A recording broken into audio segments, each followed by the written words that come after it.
from the Black Swan Media Studios, deep inside a secret underground bunker. We're speaking to freedom-loving patriots from all around the country and the world. Welcome to the Resistance. This is John Crump, live.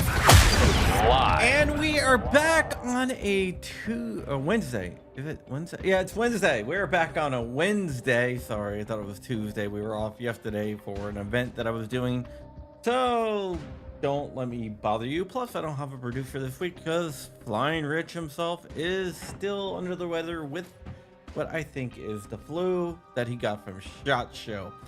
Big announcement. Starting on March 2nd, we are going to be exclusively on Rumble. Yes, you heard. We're moving over to Rumble. So if you want to watch the show, you're going to have to go over to Rumble to watch the show. No more YouTube, guys. All right, guys, let's go ahead and bring on our guest. His name is John Richardson. He is running for the board of NRA, and he runs a website called Only Guns and Money, and the link is in the description. We wanted to have him on last week, but the week before SHOT, but when Flying Rich sent out the invite, he forgot to actually email him. So it's Rich's fault. How are you doing, buddy? I am doing just fine. So let's start out with your website. What is your website? It is No Lawyers, Owning Guns and Money. In a former life, I was a financial planner, and I took the name from Warren Zevon's Sin Lawyers, Guns and Money. Yeah, you have that on your website right under it. Yep.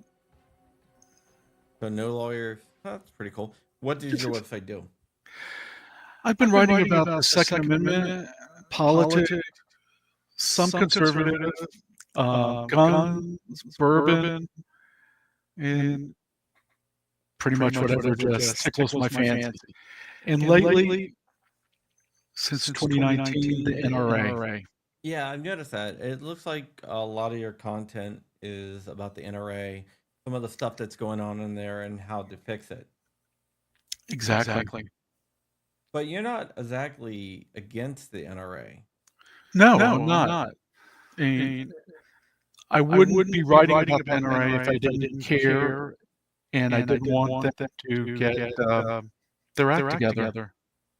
Yeah, and you're actually trying to run for the board. And there's been a lot of reform candidates running for the board, right? There are. We have a slate of 28 people running for the board. We call it Elect a New NRA. We're all dedicated to the NRA 2.0, which is integrity, accountability, and most importantly, transparency. Okay, that's really good because right now I think the NRA is having a little bit of an issue with the transparency part. Absolutely. They enjoy keeping stuff secret, even from the board. And I'll be honest, a lot of my content came directly from board members who wanted to get the message out. Well, that's good. That's good. Do you have you don't have the YouTube page open, do you? I don't think so.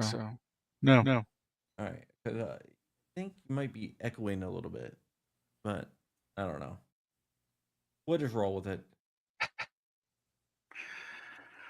What?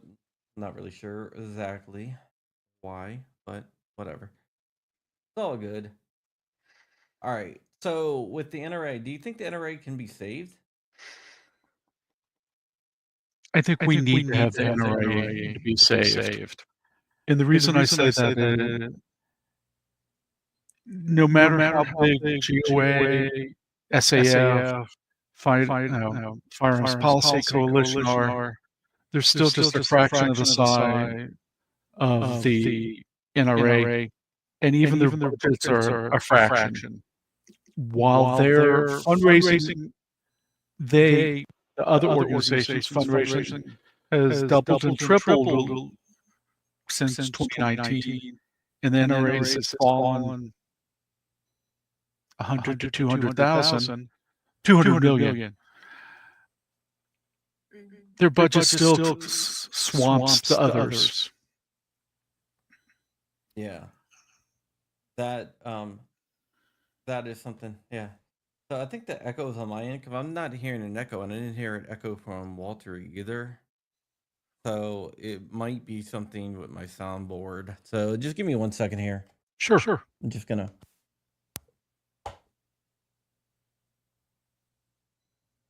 unplug everything. Go ahead and speak, and people out there, let me know if there's an echo. Are you getting that echo now? I'm not hearing an echo. I'm hearing just a little bit on my side. Yeah, I guess the people out there can hear an echo. We might have to try to find out what is going on here. We just moved studios, and there's still an echo. What is going on here, guys? Bear with me. Just going to here and see if I can get that all fixed. Just talk right now. Let me see if I can see something. Sure. We've got 28 people running. They range from financial planner, like myself, attorney, business people, some existing board members,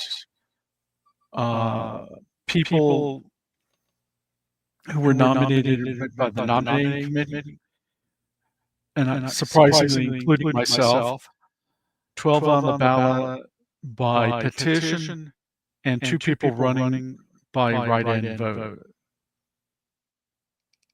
Okay, that's good. What are your chances of actually winning? I know that's kind of hard to say. Right now, I'd say my chances are better than 50-50. Well, that's good because we need some people to fix the NRA. I know a lot of people I talk to have decided just to write off the NRA. And I work with GOA, and that's not a secret. But I don't think we should write off the NRA. No, I do a lot of work myself, grassroots North Carolina, and that is actually one of the reasons I'm running. In 2023, we had a permitless concealed carry bill that was up for the third reading in the North Carolina General Assembly. Tons of bills were going through that day, and it was the day it had to be passed if it was going over to the state senate. We had the bill was ready to go, passed rules committee, speaker was behind, and then the NRA objected to it during dinner time, and they pulled the bill at about 7:30 p.m. All right, guys. I'm gonna try something here. Just keep on talking for a second. I hate to do that to you, but I'm gonna try something here to see if I can if this gets rid of the echo. And the NRA needs to learn how to play nice with other people, other organizations, regardless of whether or not they're NRA affiliated or not. We're all in this for the Second Amendment, and the more we can work together, the better. I am seeing the NRA now doing joint litigation with SAF and NSSF and the Firearms Policy Coalition. And the beauty of that is that it spreads the cost.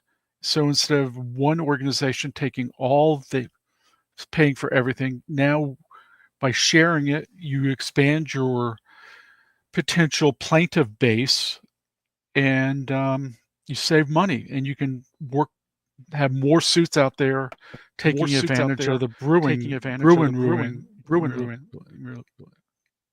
Okay, guys. Let me know if it's back or now. I'm sorry. New studio. We just moved studios, so we moved all the equipment's the same basically. It's just on a different location. I don't understand it. Technical stuff sometimes is beyond me. Yeah, people out there are saying that Rich infected it with his sickness, and I'm gonna go with that. Blame Rich. He's out there. Actually, that was me on his channel. Echo's back. All right, guys. I'm going to go ahead and switch this to another audio feed. It's gonna suck a little bit. Going to reboot my stuff here. All right, are you still there? I'm still here, and I don't get an echo.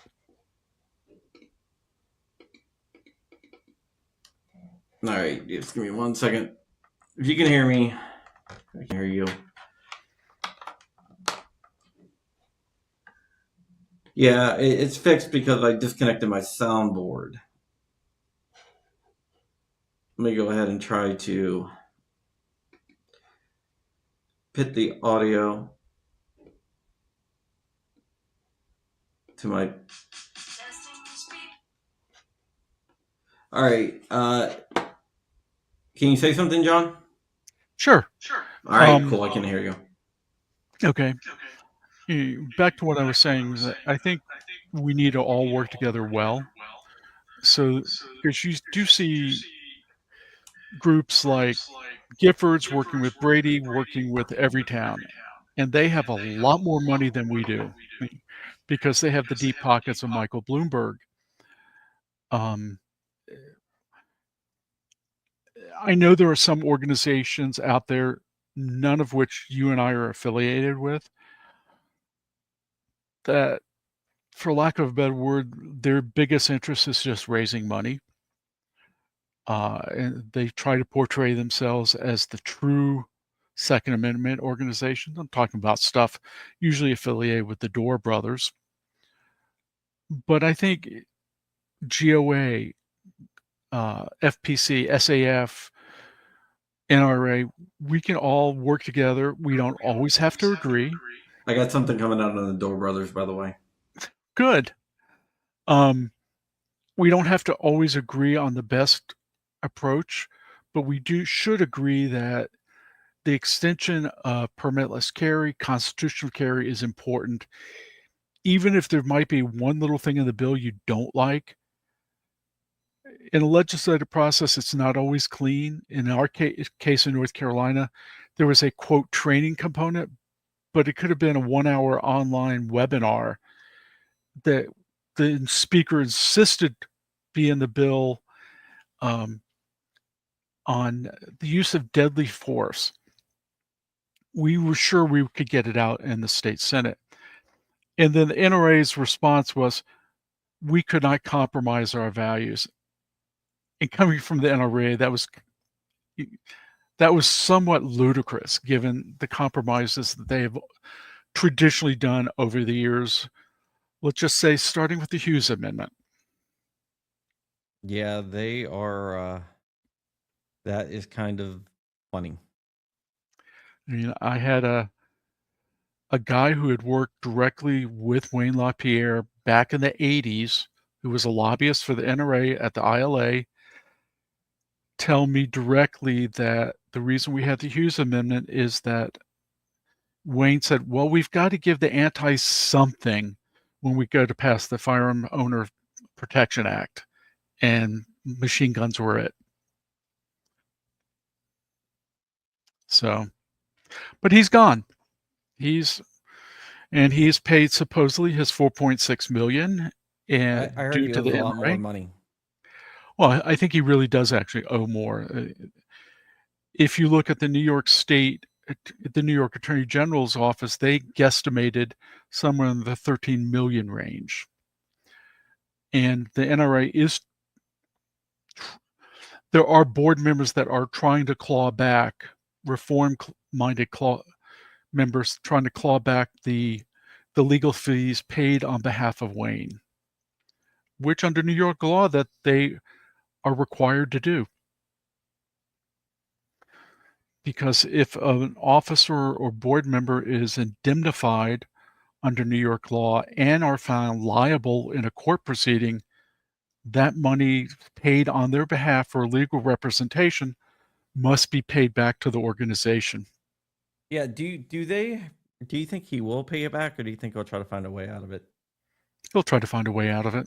And he still has supporters on the board who will do their damnedest to make sure that he will get away scot-free. And those are the people that need to be replaced.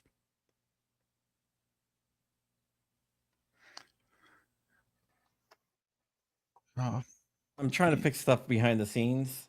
Yeah, I do know. I do notice that he has a. I don't know if you would call him sycophants, but he does have a lot of those I on the refer board. to them as Friends of Wayne.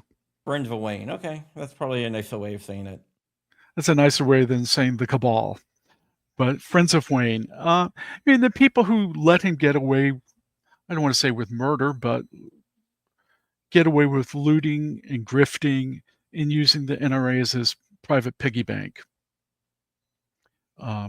We all would like to fly private jets. We would all like to have our suits paid for, custom suits paid for by somebody else. But we're responsible people and we buy our own suits. We go to Men's Warehouse or Joseph A. Banks. We don't go usually to some tailor in Beverly Hills. And if you're like me, you fly coach and you try to find a good deal when you do it. Just went to the recent Safari Club convention as media, and we stayed down in Brentwood at a $65 a night hotel that was just fine. Yeah, I don't know. You might not be able to hear me or see me, but just give me 1 second. I'm doing this on the fly. All right, why is my other? No, I'm in here twice. I have no idea what the hell's going on. Twice as good, right? Yeah. Let me. I'm gonna go ahead and kill this here. Hell. Hold on, just give me a second. Sure. All right. You guys have to let me know if the echo is gone. I don't hear an echo from me or you. All right. Well, that is good. It was actually the web browser. I was running a Brave browser, which is a privacy based thing, and it seems like it does not play well with StreamYard. Yeah, I would guess I was using Chrome, which, I'm sure the Chinese are listening in as well as everybody else at Google. Yeah, well, I'm on Chrome now, so there you go. That's whatever. It's all good. I'm just glad we got it fixed. So let me ask you something about why do you think Wayne has so many supporters still on the board?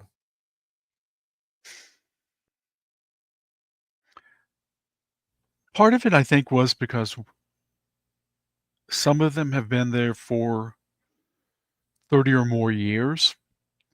They got a former board member told me once, and he was very sad by it. For some of these people, the greatest thing that has ever happened to them in their lives is they got elected to the NRA board. And it's like, I am an NRA director.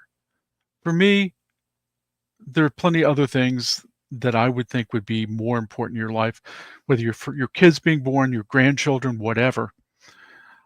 Just being a good person. They've gotten used to the perks that came with it. They get to say, I'm an NRA director. And yes, I am running for the board. But they get to stay in, the Omni, the Ritz-Carlton, whatever.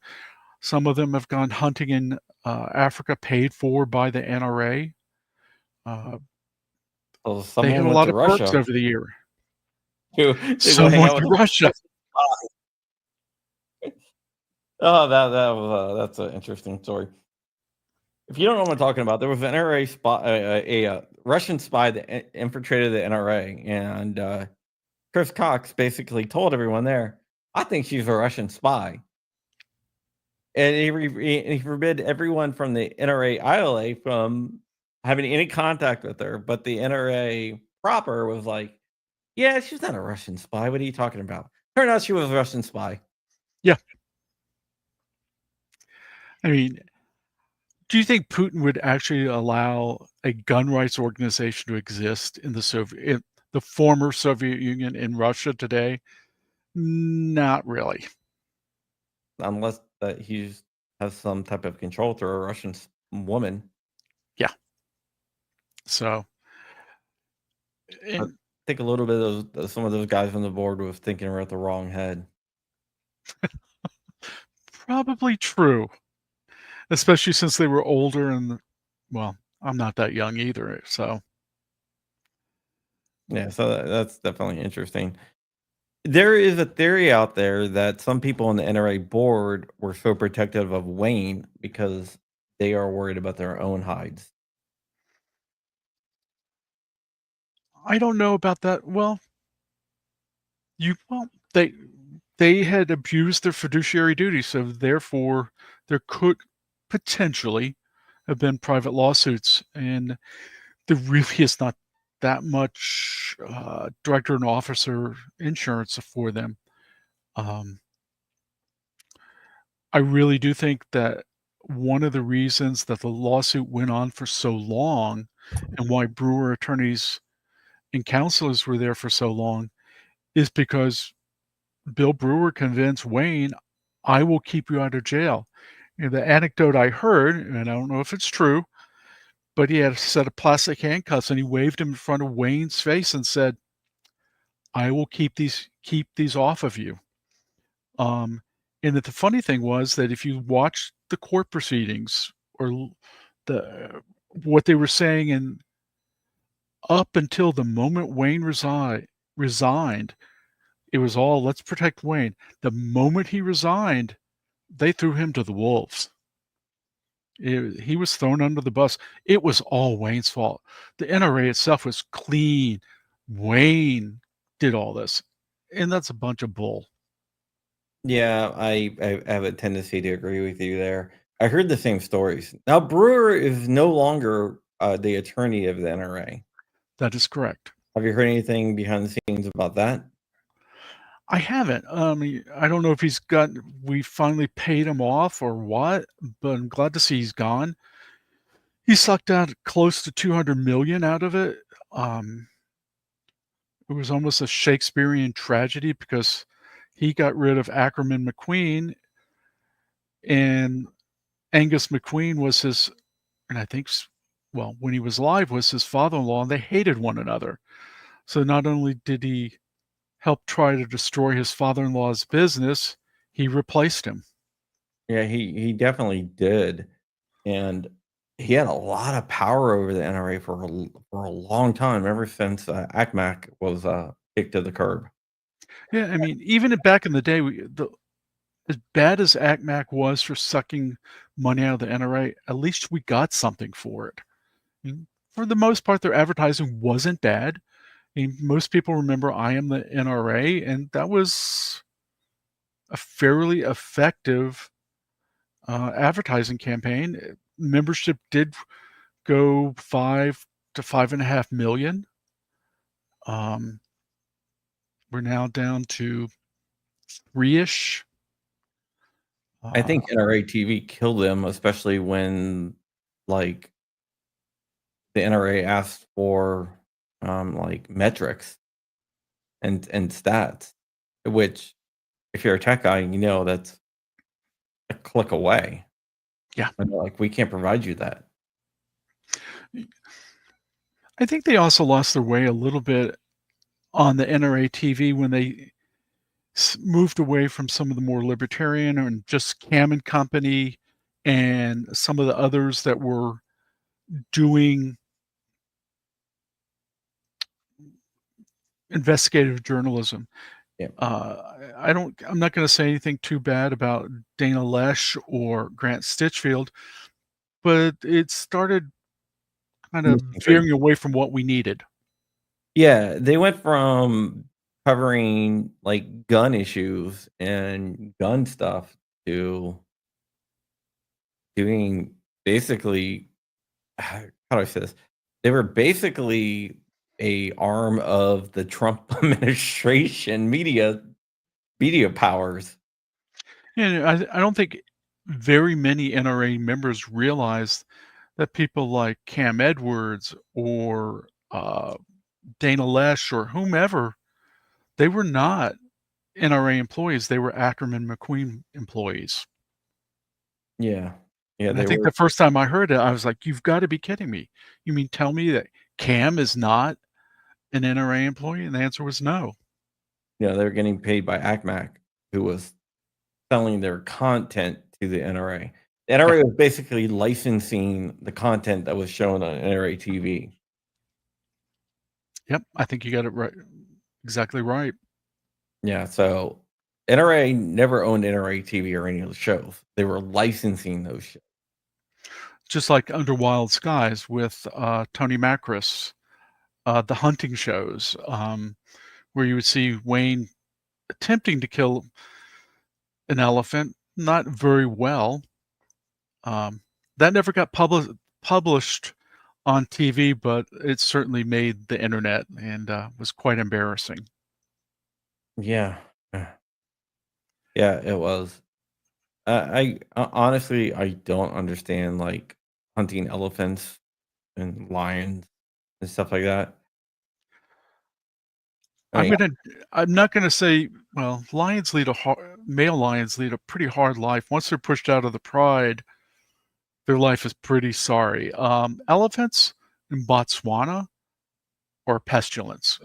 They just wipe out. They have too many. They have maybe 5,000 permits a year, and their carrying capacity is probably about 50,000 more than what they actually have, or yeah, 50,000 less than what they have 100 to 145,000. They might be able to carry 50 to 75,000 elephants without, eating up every farmer's field. yeah. I mean, I see your point there, but I don't know. Um, I guess I see your point, but I don't know how I feel about like some rich dude flying across the ocean to go shoot an elephant. Other than the fact, I mean, I'm going to argue against you on that because, well, I went to Africa twice last year. No, I did not shoot an elephant. Um, but the money we bring into communities, especially native communities, is immense. Yeah, Just the tips that we left for our trackers. On one tracker, he's got 2 cars, sent his kids to university. It's real money in those communities, and we come home with the horns and the skins, and they get the meat. We're yeah. feeding them. I mean, if they get the meat, that's one thing. But there's some that they don't actually do anything with the meat. And I know past year, Namibia, because of their drought, which was so severe, they arranged for 200 elephants to be killed to feed people. Yeah. Well, like I said, if the meat goes to the people to eat, I'm all for that. But there are some organizations out of not maybe where was it? 'Cause I got a friend over there that does like ranger work, and basically there's some organizations over there that just it will kill the elephant, you know, take the tusk, whatever, or horns or whatever they kill, and just leave the body.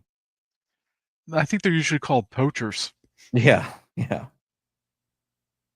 But I think that's where the real problem happens. I mean, from what I understand, the outfitters, the PHs, the government officials, they're doing their darndest against especially elephant poaching because it was like here in Western North Carolina, we had a big problem with people poaching black bears because they wanted the gallbladders because it was considered medicinal in Korea. One of the guys that was behind it was a local OBGYN who was of Korean descent. Yeah. Oh, my friend, he runs a PMC, and they're hired Zimbabwe. That's where it is. They're hired by the Zimbabwe government to train rangers, and also they dress like rangers, and they're all Mhm. like SF guys, SEALs, former SF guys. So the reason why is because they actually get into gunfights with these poachers, Yeah. and they're a hell of a lot better trained than these poachers or whatever. Oh, absolutely. Thank So, goodness they are. yeah, so because of that, then the poachers get scared because they don't know. Because to them, they think these guys are just regular rangers, but they're not. But now, like you're saying that the park that they patrol and stuff, the poachers have moved on. I think you're right. I know in some areas, I mean, you have exportable and non-exportable. Uh, a lot of it still comes down to you wanted to get an elephant and you want to bring back parts of the hide and the tusk. You're still going to have to go through U.S. Fish and Wildlife Service, the U.S. Department of Agriculture.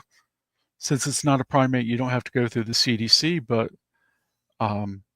they have a lot of restrictions on our side, especially anything doing with CITES or the Endangered Species Act. And so, yeah. Yeah. I just like elephants. Number one, I can't afford to shoot an elephant. Number two is like, yeah, no, that's okay. Yeah. How much I'm does it happy. cost to shoot an elephant? I'm happy with plains animals, or if I ever get to it, a Cape buffalo. Yeah. How much does it cost to shoot an elephant? Upwards of 50,000 That is or freaking. more. I just go to the range and shoot a paper target. Yeah, that's insane. But yeah, it's definitely one place that I want to get over to within the next 2 years ish is is Africa to go on a safari. Not to really shoot anything, but take pictures. Other than the long plane flight, it really is kind of cool. It was like 15 and a half hours from Atlanta to Johannesburg. And the thing is, you sleep through most of it. Where I went the first time, you saw so many animals. I mean, we were out in what they call the Karoo, which is kind of like West Texas, Wyoming, Montana, kind of somewhat semi-arid, and you would just see thousands,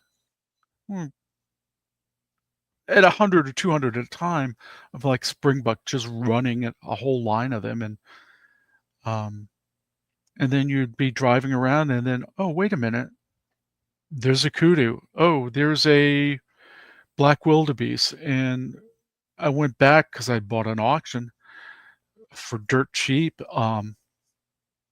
in August, and we're just driving around. And, oh, you go around a corner, there's like 5 or 6 giraffes, and it's amazing how that they can just blend in, as big as they are, just blend into the background, and you're like, oh, wait a minute, where were those giraffes? Kudu for sure can disappear like nobody's business. But That's really cool. I just want to experience it.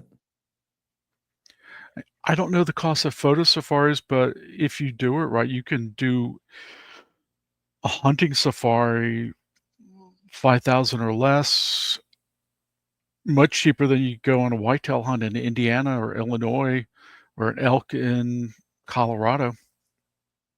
Yeah, that'd be cool. No, I just want to take pictures. I mean, the photography. So Yeah. I think that would be freaking incredibly cool. The, you, just riding around in the back of the truck, and you have the trackers. I was back with the trackers, and their ability to see in the brush, oh, there's a zebra, as they call it. There's whatever impalas or whatever was incredible. I mean, like, They have Chevy Impalas? yeah, Just joking. they had real impalas. Yeah, I know what Impala is. I'm just joking. Yeah. So, their ability actually to see the game was just amazing. Yeah, it's probably because that's what they do day in and day out. Yeah. So they learn to see stuff that you and I would miss. True. Very much so. Yeah. How many times have you been to Africa? 2. And 2? it was all last year. Twice in 1 year. Twice in 1 year. Part of it was because my brother-in-law is a retired Delta pilot, and I had a buddy pass, so I had a round trip flight for $800 as opposed to $2,500, and, I picked up an auction for $2,200, so 2 hunters, 2 observers, so I brought my brother-in-law and my nephew, and for $3,000 out of pocket, we had a trip. That's really, really cool. Brandon out there wants to pet a cheetah. I don't think that would be a good idea. A BB Luminous 3D printers will require background checks, fingerprints, and a 15-day waiting period. I am going to cover that. Not today, but working on an article. Yeah, it's crazy with all the gun laws. Now you work with Grassroots North Carolina. You said a little bit. I do. That's a great organization. Thank you. And I manage our Asheville Gun Show booth. We take no prisoners. Yeah, you guys put the smackdown down in Mecklenburg recently. We did.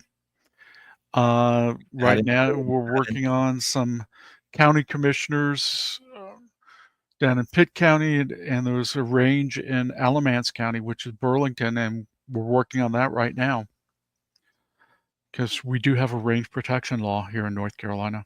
Yeah, yeah, push back on that. And I think the legislature comes back in session today or tomorrow. Yeah, So Ron Shook is from there, right? Pardon me? Ron Shook, even attorney out of North Carolina. I don't know. He may have been involved with the Mecklenburg part, and I'm not sure who all the attorneys were. I know Mecklenburg was. I think it was him, Rob Olson. Yeah, Steven Rob Olson was involved. Yep, those guys. Yeah, Rob, Steven, and Rob have represented me in the past. So has Ron. I mean, Grassroots North Carolina, even going back to, we had the very first case post McDonald decision back in 2010, where we challenged the state's law that banned you could not leave your home during a state of emergency and carry a firearm. You couldn't buy a firearm or buy liquor. So let's say a hurricane hits eastern North Carolina. We're 300 miles west of it and have no impact. You still could not necessarily leave the house. And what brought it to its head was a snowstorm in the Piedmont, North Carolina, and they declared a state of emergency for the whole state. Yeah. BB Luminous, who wants to know when? I don't think it's gonna go. I don't think that there's a date for it to go into effect. I think it's still in the legislation stage unless something happened. Yeah, the Grassroots North Carolina is one organization that I have wrote about a lot. I know a lot of people over at Grassroots North Carolina. They are a true no compromise gun rights organization on the state level. In fact, the GOA has worked with them a lot. Absolutely. We work with the GOA a lot. We're on a lot of amicus briefs along with GOA, and or let's say VCDL. Yeah. or a number of those organizations. Let me ask you a question, John, turning it around a little. Uh-oh. What do you think the odds of the Hearing Protection Act passing? I don't think it's that good. As a clean bill, because last I heard, there might be one Democrat senator that's willing to cross over or considering it, but that's not even a certain. You need to have 7. Yeah. I think that there is a greater chance of it passing through must-pass legislation like the NDAA. You attach it to some other piece of legislation that has to pass. I think that's how you're gonna get it through. Going back to talking about Africa, everywhere I went, I had if I went between 2 different airports, the guns were delivered to the local police station, and they checked your paperwork, they checked the serial numbers of the guns, they had to see the guns. Yet I could have walked into any store and bought a suppressor right off the shelf. Yeah, and in No Europe, license, no nothing. my wife is a Euro. We go to Europe, and in Europe, suppressors are sold over the counter. In fact, shooting without a suppressor is seen as being rude. You know, it doesn't make sense. I mean, I understand why suppressors were initially probably put in there. If the stories are true, it was to cut down on poaching. Yeah, I mean, that's the original thing, but now it's a tool of assassins. And it cuts out all sound, and the sound tracking devices can't hear it. Well, if you look, you know what the failure rate of they talk about sound tracking devices. I've actually done a lot of research and a lot of like research into this, and I know the accuracy rate of ShotSpotter, which is the sound tracking device, without anything, 9% accuracy, 9%. So is a suppressor really going to make that much of a difference? If it doesn't work in the first place? No. I mean, you're still, what, 120, 130 decibels? Yeah. I mean, it doesn't make a gun silent. What it does do is prevent your ear from being blown out. And secondarily, it also reduces recoil Yeah. or felt recoil. So if you have something like a Magnum of any sort, it's like shootable. Yeah. I mean, it's ridiculous. And I think a lot of it has to do with like the misnomers in Hollywood. I was talking to someone from Moms Demand Action, and I was like, pressures don't do what you think that they do? And she was like, yes, it does. So I sent her the episode of Mythbusters when they did suppressor myths. And her response is, oh, they're gun propagandists. I was like, the Mythbusters. He's like, no.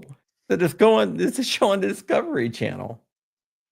And the unfortunate thing is, if you invited them to the range with indoors or outdoors and let them shoot something, whether it's a 22 with a suppressor or a centerfire, they're not going to do it. They No, just because they don't want to.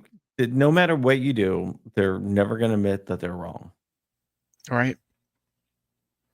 and that does a disservice to everyone. You're absolutely correct on that. It's not good.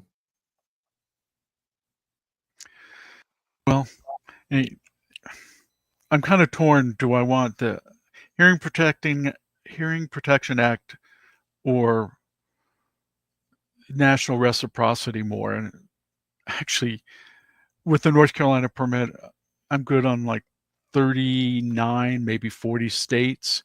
And there's certain states I'm just not going to go to anyway.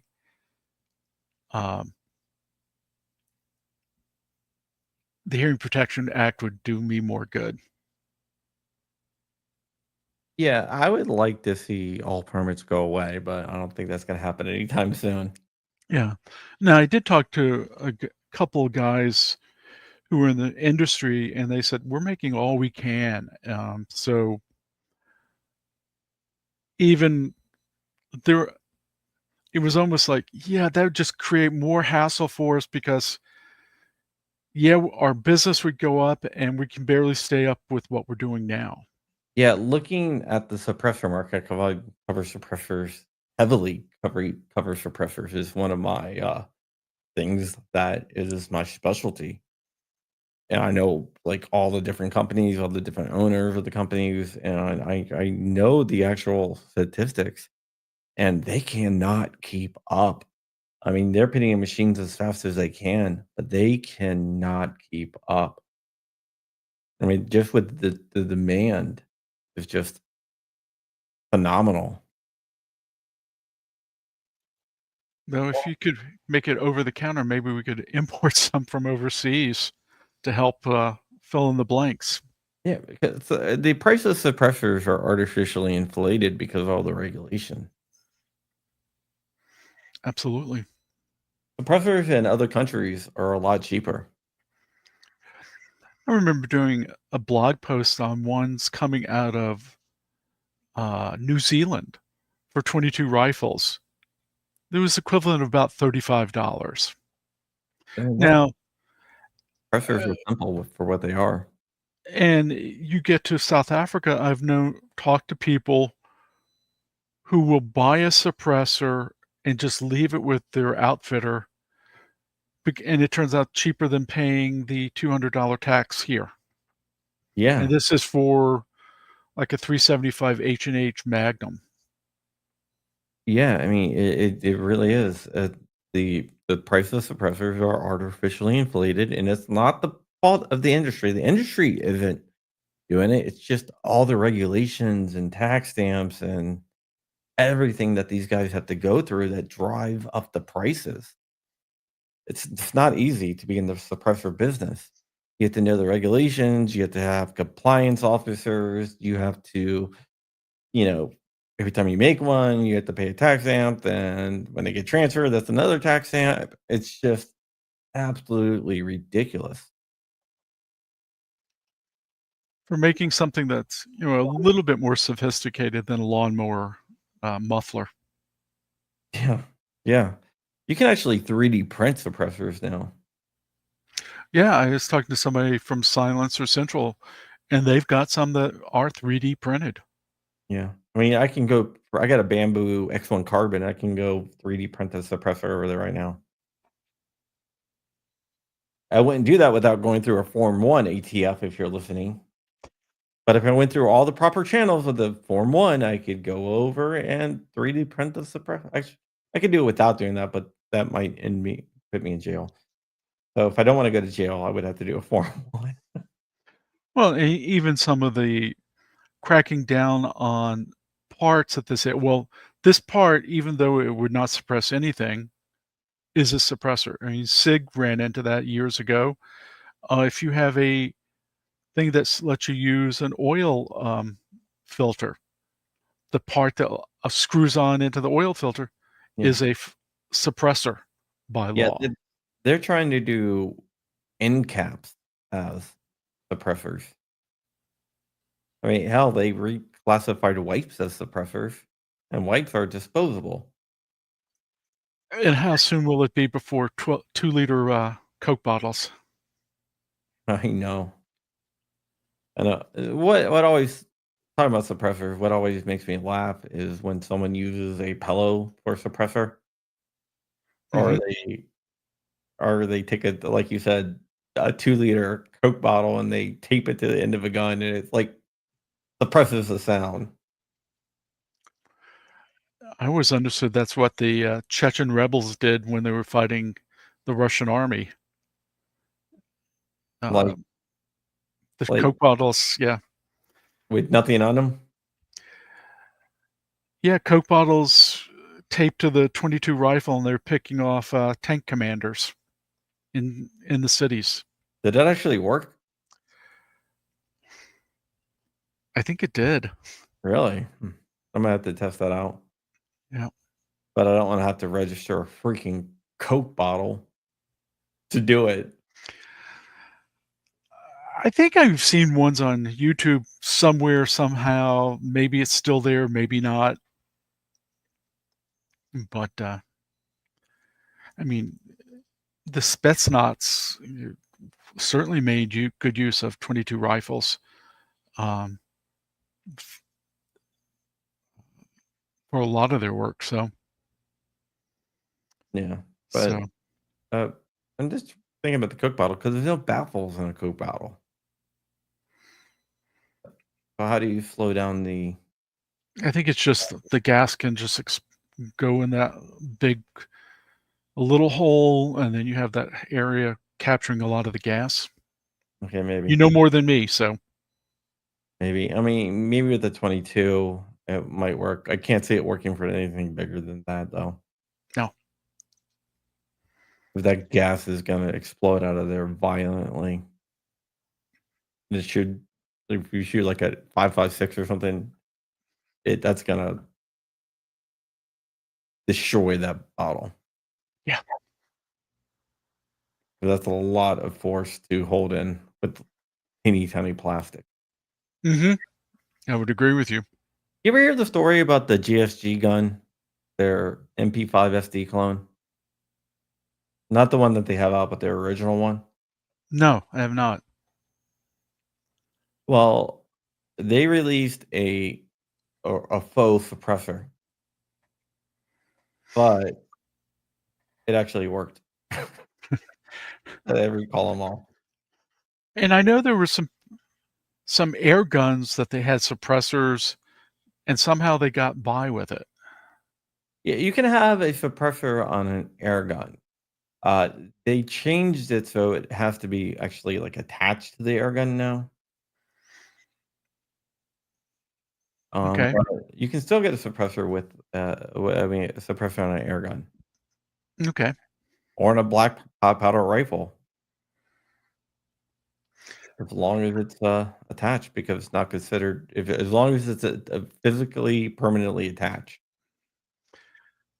I had breakfast this morning with a friend of mine who's a U.S. champion in black powder rifles, and that was one of our conversations about a suppressor on a black powder rifle and whether or not it would get rid of that whole big cloud of black powder smoke. I don't think we ever figured it out. There's actually a company that makes black powder rifle suppressed black powder rifles. And I know he as far as I understand, Eddie is sponsored by Pedersoli and I think Bergara. So Yeah, I'm trying to think what brand the black powder suppressed rifle. I'm trying to think who makes it. But their thing is, hey, you can shoot a suppressed rifle without having to pay a tax stamp because it's not considered a firearm. it'd be hectic clean, I would think. Oh, the Maximum 50 Silencer Co. Hmm. Yeah, it's a 50 caliber black powder that has a permanently attached suppressor. There you go. Forgot about that.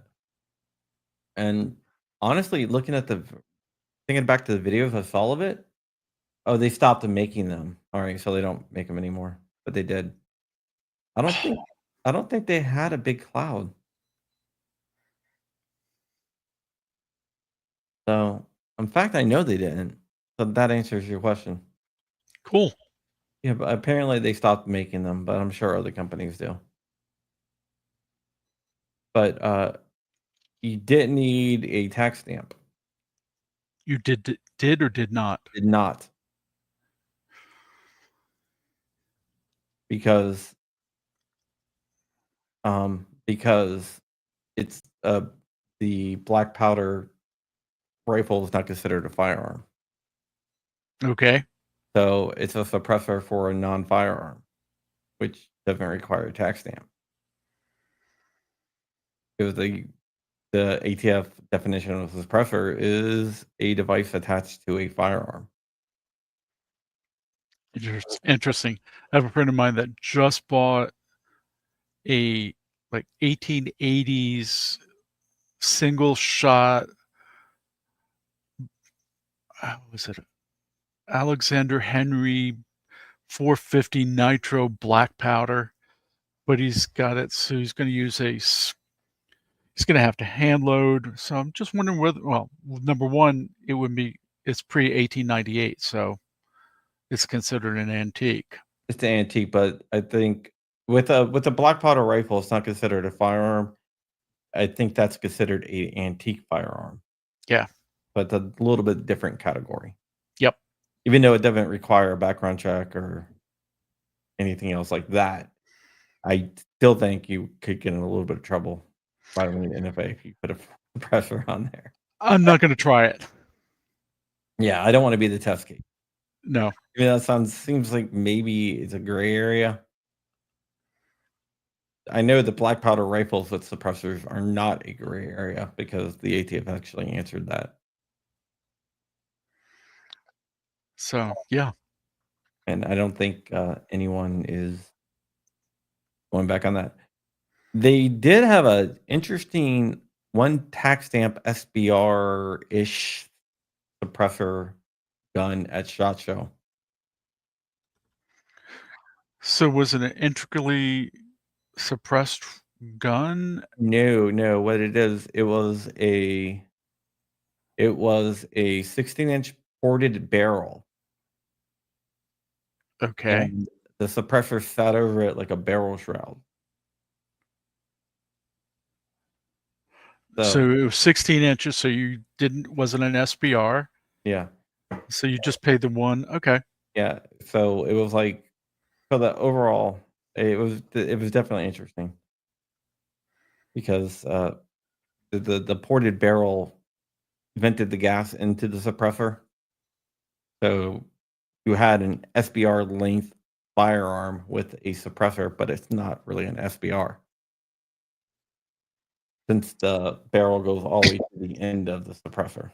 Mm-hmm. I know I put a linear compensator on my AR pistol, and the guy that was next to me at the range said it really threw the sound downrange rather than to the side. Yeah. Yeah. The good thing about linear compensators.